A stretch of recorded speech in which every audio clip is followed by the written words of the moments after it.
और दिल्ली और एनसीआर के मौसम से जुड़ी बड़ी खबर आपको बताएंगे। देर रात से कई इलाकों में तेज बारिश हो रही है। दिल्ली एनसीआर में 5 अगस्त तक भारी बारिश का अलर्ट इसी तरीके से जारी किया गया है। बड़ी खबर हम आपको बता रहे हैं और दिल्ली के लिहाज से बड़ी जानकारी इसलिए क्योंकि इंतजार तो था कि झमाझम बारिश हो जाए, लेकिन तापमान तो उसने खुशनुमा कर दिया है। मौसम कूल हो गया है, पर उस बारिश ने लोगों के लिए आफत जरूर बढ़ा दी है। दिल्ली एनसीआर के लोगों के लिए मूसलाधार बारिश आफत अब बनती जा रही है। सड़कों पर पानी के साथ साथ लोगों के अपार्टमेंट्स तक बारिश का पानी पहुंचने लगा है। बीते बुधवार की रात से शुक्रवार की सुबह तक बारिश का सिलसिला यूं ही जारी है और आलम ये हो गया है कि सड़कें पानी से लबालब भर गई हैं। इस तरह की बारिश का दिल्ली एनसीआर के लोगों को इंतजार था, क्योंकि जब से दिल्ली एनसीआर में मानसून आया तब से बेहतर बारिश हुई ही नहीं थी। लेकिन जुलाई ने जाते जाते लोगों को जमकर भिगो दिया है। अगस्त भी लोगों को भिगोने ही वाला है। मौसम विभाग ने यही अपडेट दी है। 1 अगस्त से मौसम को लेकर पूर्वानुमान उन्होंने जताया है। लगातार बारिश के कारण दिल्ली एनसीआर का मौसम भी ठंडा हो गया है। अधिकतम तापमान में गिरावट दर्ज की गई है और मौसम विभाग के मुताबिक जुलाई में दिल्ली एनसीआर में 5% अधिक बारिश हुई है। तो शुरुआती सप्ताह तो देखिए खूब बारिश भरा ही रहने वाला है, ये आईएमडी की तरफ से बताया गया है। पूरे दिल्ली एनसीआर में अगस्त के महीने की शुरुआत मध्यम बारिश के साथ होगी। 6 अगस्त तक फिलहाल नोएडा, गाजियाबाद, गुड़गांव, फरीदाबाद और ग्रेटर नोएडा के साथ ही दिल्ली में भी बारिश होती रहेगी। रुक कर बारिश का सिलसिला यूं ही जारी रहेगा। तापमान में 1 से 2 डिग्री सेल्सियस की बढ़ोतरी होगी और 3 अगस्त के बाद ये बढ़ोतरी और ज़्यादा हो सकती है। लेकिन 6 अगस्त तक अभी बारिश का दौर इसी तरह से जारी रहने वाला है, ऐसा भी बताया जा रहा है। पूरे अगस्त भर अच्छी बारिश रहने वाली है। मौसम विभाग ने ये बताया है कि पूरे देश भर में अच्छी बारिश ये अगस्त लेकर आ रहा है। साइक्लोनिक सर्कुलेशन अभी राजस्थान पर हालांकि बना हुआ है, जिसके चलते हिमाचल प्रदेश, उत्तराखंड, जम्मू में मूसलाधार बारिश होने की संभावना है। फिलहाल 5 अगस्त से लेकर 6 अगस्त तक पूरे दिल्ली एनसीआर में अच्छी बारिश देखने के लिए मिलेगी। कहीं कहीं पर हल्की तो कहीं कहीं पर तेज बारिश होती रहेगी। मौसम के पूर्व अनुमान पर अगर हम नज़र डालें, जो आईएमडी की तरफ से बताया गया है, तो अगस्त और सितंबर भी मानसून के लिहाज से अच्छा ही नज़र आ रहा है। मानसून ब्रेक भी इसी दौरान होगा, यानी कुछ हिस्सों में भारी बारिश इस दौरान होगी तो कुछ हिस्सों में मानसून थोड़ा सा कमज़ोर भी पड़ सकता है। लेकिन मानसून ब्रेक कब होगा, इसकी मॉनिटरिंग फिलहाल अभी की जा रही है। आज के तापमान को लेकर अगर हम आपको अपडेट्स दें तो दिल्ली में देखिए न्यूनतम तापमान जो है वो 23 डिग्री सेल्सियस रह सकता है, तो अधिकतम तापमान 30 डिग्री सेल्सियस तक पहुंचेगा। नोएडा की अगर हम बात करें, न्यूनतम तापमान 27 डिग्री सेल्सियस रहेगा और जो मैक्सिमम टेम्परेचर है, अधिकतम तापमान जिसे कहते हैं, 31 डिग्री सेल्सियस। गाजियाबाद की अगर हम बात कर लें तो 27 डिग्री सेल्सियस मिनिमम टेम्परेचर रह सकता है और 30 डिग्री सेल्सियस मैक्सिमम टेम्परेचर रहेगा। अगर हम गुड़गांव की बात करें, 26 डिग्री सेल्सियस मिनिमम टेम्परेचर रहेगा, 29 डिग्री सेल्सियस मैक्सिमम टेम्परेचर यहाँ पहुँचेगा। ग्रेटर नोएडा की बात करें, 27 डिग्री सेल्सियस मिनिमम टेम्परेचर और 30 डिग्री सेल्सियस मैक्सिमम टेम्परेचर पहुँचेगा। फरीदाबाद में 27 degree Celsius minimum, 29 degree Celsius maximum temperature जुड़ेगा।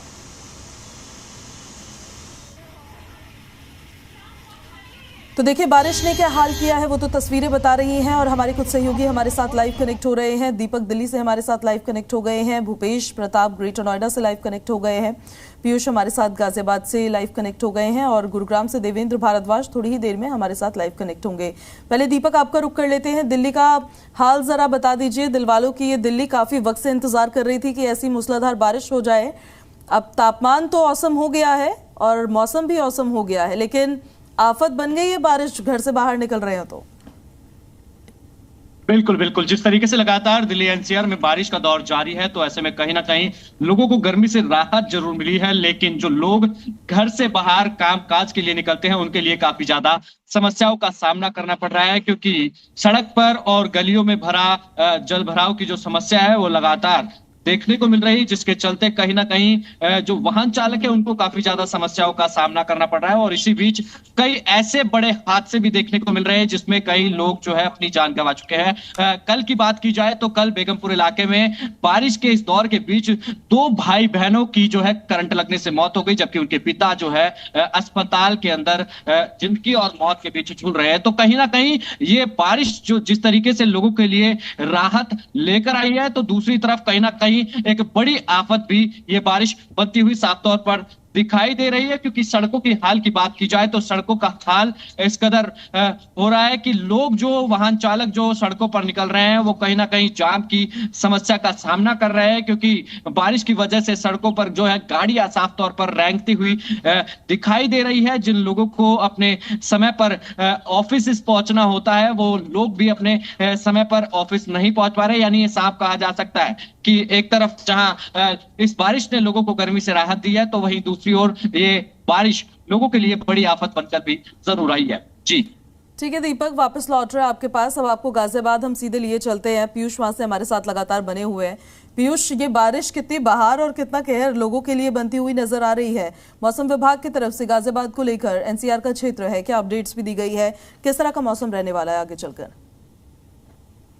देखिए कल से गाजियाबाद की अगर हम बात करें तो तेज बारिश कल देखने को मिली थी। आज की सुबह से हल्की बूंदाबांदी है, मौसम सुहावना बना हुआ है। ऐसे में जहाँ तापमान में गिरावट आई है, तापमान 30 डिग्री के आसपास मैक्सिमम स्तर तक पहुंचना होता हुआ दिखाई दे रहा है। और ऐसे में साफ तौर पर गर्मी से जरूर राहत मिली है, पर कहीं ना कहीं जब बारिश की अगर हम बात करें और उसके कारण जल भराव सड़कों पर देखने को मिल रहा है, तो कल की तेज बारिश के बाद जो कल का जल भराव था वो भी अभी तक सड़कों और बेसमेंटों से बाहर नहीं निकल पाया। तो कहीं ना कहीं समस्या की बात है और लोगों को कहीं ना कहीं परेशानी बढ़ाती हुई ये बारिश नजर आई है। लोग सड़कों पर कल जब उतरे तो कई फीट पानी का सामना करना पड़ा। और आज सुबह से हल्की बूंदाबांदी के बाद यदि अभी धूप हालांकि निकलती हुई नजर आ रही है, पर कुछ देर बाद यदि बारिश में तेजी होती है तो ऐसे में फिर से जो सिस्टम है वो कोलैप्स होता हुआ ही नजर आएगा। क्योंकि जिस तरीके से हमने तैयारियां देखी थी, प्रशासन के दावे थे, सिविल एजेंसियों के दावे थे कि मानसून से पहले तैयारियां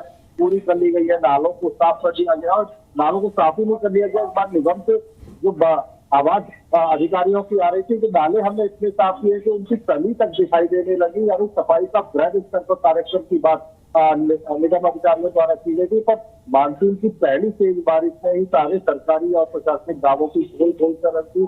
जहाँ जगह जगह से हादसों की खबर भी आई। क्रॉसिंग इलाके की अगर हम बात करें, वहाँ 4 गाड़ियां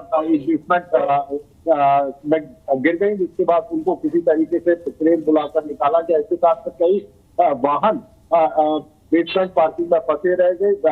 हाईराइज सोसाइटियों की बेसमेंट का बेहद बुरा हाल यहाँ नजर आया। नेहरू स्टेडियम बेसमेंट की बात करें या फिर सिद्धार्थ या पति सिटी की बात करें, वहां कई फीट पानी नाले की दीवार टूटने से भरता हुआ नजर आया। और ऐसे में जो गाड़ी और वाहन चालक थे वो कहीं ना कहीं अपने आप को फंसा हुआ महसूस करते रहे, क्योंकि सुबह के बाद वो जब पानी का स्तर बढ़ा तो अपने बाहर निकाल नहीं पाए। ऐसे में काफी समस्याओं का सामना उन लोगों को करना पड़ा। इसके साथ जगह जगह अगर हम आम सड़कों की बात करें, मोहननगर रोड की बात करें, लालकुआ इलाके की बात करें, तो वहां भी पानी भरता हुआ दिखाई दिया। हालांकि 55 जगह नगर निगम ने पंप लगाकर पानी निकालने का या यूको वाटर लॉगिंग जहां हुई थी वहां निकालने का प्रयास किया, पर देर तक ये स्थिति बनी रही। और कमोबेश अगर आज भी तेज बारिश होती है तो वो स्थिति देखने को मिल सकती है। तो ऐसे में राहत से ज्यादा मुसीबत की खबर गाजियाबाद के लोगों के लिए बारिश बनकर आई। और कहीं ना कहीं पूरे दिन जो समस्याएं था उनका सामना लोगों को करना पड़ा।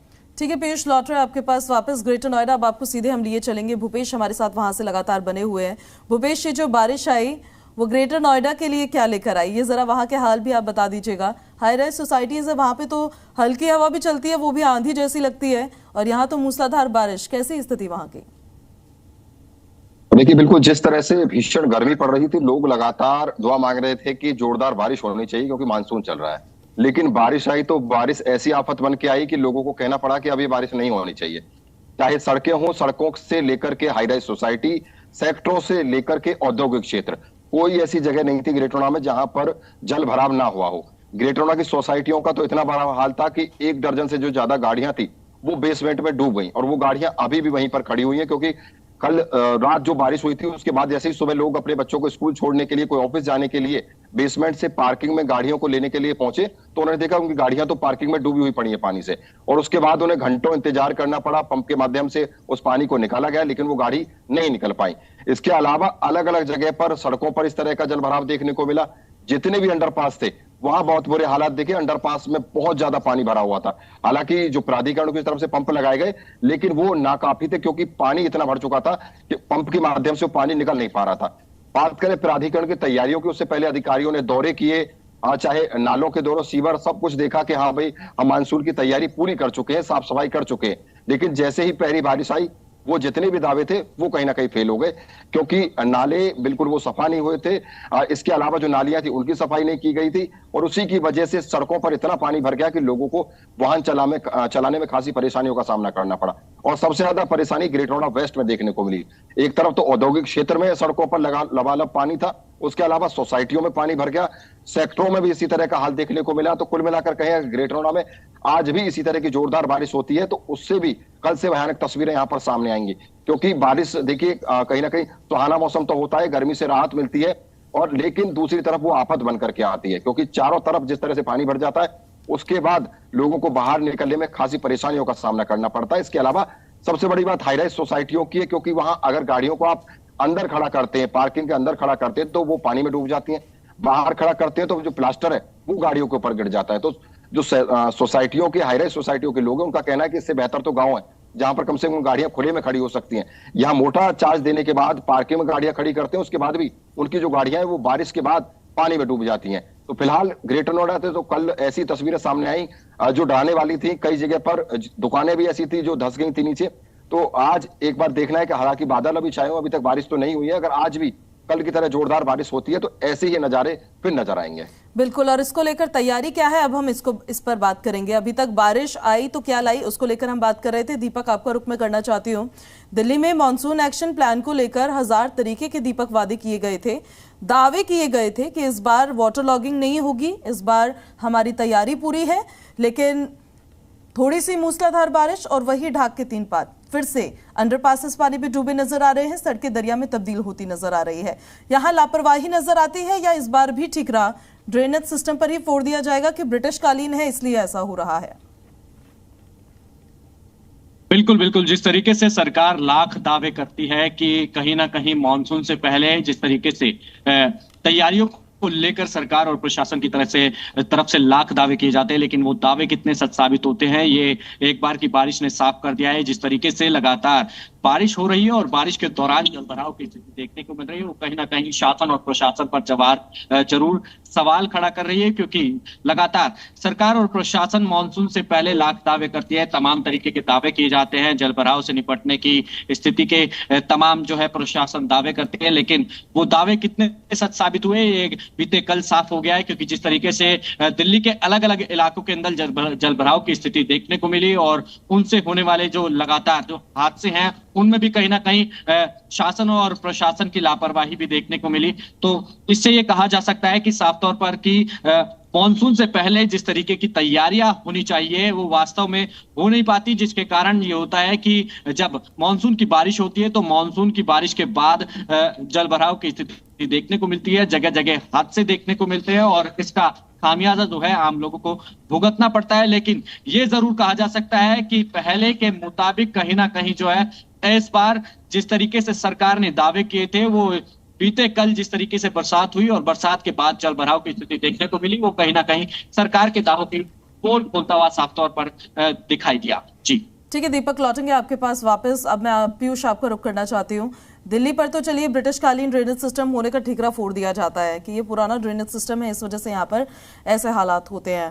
पर गाजियाबाद में ये हालात क्यों हो रहे हैं? क्या डीसिल्टिंग का काम नहीं हुआ है, लापरवाही हुई है, मानसून एक्शन प्लान सही से तैयार नहीं हुआ है? और अगर जलभराव हो भी रहा है तो पंपिंग का काम जोरों से क्यों नहीं चल रहा है? पानी की निकासी के लिए कौन आएगा? देखिए, निश्चित रूप से तैयारियों को तो हम कह ही सकते हैं कि तैयारियां पूरी नहीं थी। यदि आप एक रात में पढ़ के पेपर देना चाहेंगे तो उसमें अंक बिल्कुल अच्छे नहीं मिलेंगे। निश्चित रूप से नगर निगम की तैयारियां ऐसी थी, उन्होंने बारिश पड़ने के साथ में अपनी तैयारियां शुरू की, उसके बाद पंप लगाए और उसके बाद पानी निकालने की व्यवस्था की। तो कहीं ना कहीं वो फेलियर सामने आना ही था और वो जलभराव के रूप में सामने आया भी। ऐसे में जगह जगह जहाँ सड़कों के साथ में जो कॉलोनी थी, सेक्टर थे, वहां पर पानी देखने को मिला, उसके साथ में घरों के अंदर तक पानी घुसा हुआ देखने को मिला। बेसमेंट को छोड़ भी दिया गया, इसकी बेसमेंट निचला इलाका है, वहाँ पानी चला गया। इसके अलावा जो सड़कें ऊंचे इलाके पर भी है, वहां भी वाटर लॉगिंग की समस्या साफ तौर पर देखने को मिली। जो NH9 का इलाके की बात करें, मोहन नगर लिंक रोड की अगर हम बात करें, इंदिरापुरम जैसे पौष इलाके की अगर हम बात करें, तो तमाम जगह सड़कों पर पानी और जलजमाव दिखाई दिया। हालांकि दावे वही थे, 55 से ज्यादा जगह हमने पंप लगा रखे थे। बारिश का स्तर कल ज्यादा हुआ, उसके कारण जो इंतजाम थे वो कम रह गए। तो कहीं ना कहीं बात की जा रही है और आगे तैयारियों के लिए भी कहा जा रहा है कि हम लोग और जो बारिश है, कल जो बारिश हुई है उससे सबक लेकर और बेहतर इंतजामों की व्यवस्था करने जा रहे हैं। पर कहीं ना कहीं देखना ये होगा कि अब आगे यदि इस तरह की या घंटे 2 घंटे बारिश पड़ती है तो वो इंतजाम कहाँ तक कामयाब हो पाते हैं, जो दावे दोबारा से किए जा रहे हैं वो कहाँ तक सही निकलकर साबित होते हैं। क्योंकि पिछले दावे तो पानी में बह गए, ऐसा कह सकते हैं कि क्योंकि लगातार जिस तरीके से समूचे शहर में पानी सड़कों पर दिखाई दिया और तमाम तरह की आफत लोगों को झेलनी पड़ी, तो वो दावे तो कहीं ना कहीं पानी में बह गए। अब आगे क्योंकि कहा जा रहा है कि हमने तैयारी की है, बाकी और जगह हमने प्रयास किया है कि जहां वाटर लॉगिंग देखने को मिली वहां पानी निकालने की व्यवस्था की गई है। पर अभी तक जो बेसमेंट या निचले इलाके, जो निचले कमर्शियल स्थान से जहां पानी घुस गया था, अभी तक निगम के अधिकारी वहां से ही पानी नहीं निकाल पाए। तो ऐसे में यदि आज भी अगर घंटे 2 घंटे बारिश हो जाती है तो स्थिति विकराल रूप ले लेगी और लोगों को काफी समस्याओं का सामना करना पड़ेगा। और समस्या ही नहीं, कहीं ना कहीं बड़े बिल्कुल एट लास्ट अगर किसी को समस्याओं को फेस करना पड़ता है तो वो आम पब्लिक ही होती है। उम्मीद वो ये लगाती है कि अधिकारी अपना काम करे, प्रशासन अपना काम करे, पर वो होता नजर नहीं आता है। भूपेश, ग्रेटर नोएडा की अगर हम बात करें, स्पेशली वेस्ट का जिसका आपने जिक्र किया था, उसको बसे हुए तो बहुत ज्यादा टाइम भी नहीं हुआ है, कुछ सालों पहले ही उसे बसाया गया है। नोएडा हो चाहे ग्रेटर नोएडा हो, वहां का ड्रेनेज सिस्टम तो इतना पुराना भी नहीं है कि हाल इतने बद से बदतर हो जाए। फिर भी पंपिंग की तैयारियों को लेकर, पानी की निकासी की तैयारियों को लेकर क्या है तैयारी प्रशासन की? देखिए, पूरे ग्रेटर नोएडा की बात करें तो पिछले 5 से 10 साल से इसी तरह के हालात हैं, क्योंकि जो प्राधिकरण के अधिकारी आते हैं उनके द्वारा उस तरह का काम किया ही नहीं जाता है कि वो मानसून को लेकर के कोई काम करे, धरातल पर उतरे और देखें कि आखिर यहाँ पर जो जल भराव होता है वो किस वजह से होता है। चाहे ड्रेनेज सिस्टम फेल होना हो या सीवर की लाइन फेल होना हो, उस पर कोई ध्यान ही नहीं देता है। और यही कारण रहता है कि मानसून जैसे ही आते हैं हर बार ये तस्वीरें सामने आती हैं, जगह जगह पर जल भराव होता है। और ग्रेटर नोएडा वेस्ट ऐसी जगह है जहां पर लोग करोड़ों रुपए में आकर के अपना सपनों का आशियाना लेते हैं, लेकिन उन्हें जो बदतर जिंदगी है वो जीनी पड़ती है। क्योंकि जल जमाव जिस तरह से सोसाइटी और उसके सड़कों पर देखने को मिलता है, उससे कहीं ना कहीं वो परेशान होते हैं। इसको लेकर चाहे वो जो सोशल मीडिया अकाउंट है कितनी उस पर शिकायत कर दें, लिखित में शिकायत कर दें, लेकिन शिकायत के बावजूद भी कुछ नहीं होता है। अधिकारी आते हैं, दौरा करते हैं, दौरा करने के बाद उसका कोई फल नहीं निकलता है। और ये हर बार होता आ रहा है। पिछले साल भी इसी तरह की तस्वीरें सामने आई थी, उससे पिछले साल भी इसी तरह की तस्वीरें सामने आई थी, लेकिन कोई इस समस्या का उचित समाधान नहीं है। क्योंकि अगर तेज बारिश आएगी तो आपको ग्रेटर नोएडा में जल जमाव की स्थिति देखने को मिलेगी। और इसके लिए जिम्मेदार प्रशासन है, प्राधिकरण है, इसके अलावा यूपीसीडा है और इसके अलावा जितनी भी इकाइयां हैं वो सभी जिम्मेदार है, क्योंकि उस तरीके से वो काम नहीं करते हैं। सड़कों पर अगर लोग निकलेंगे तो उनको दूसरे रास्ते लेने पड़ते हैं बारिश में।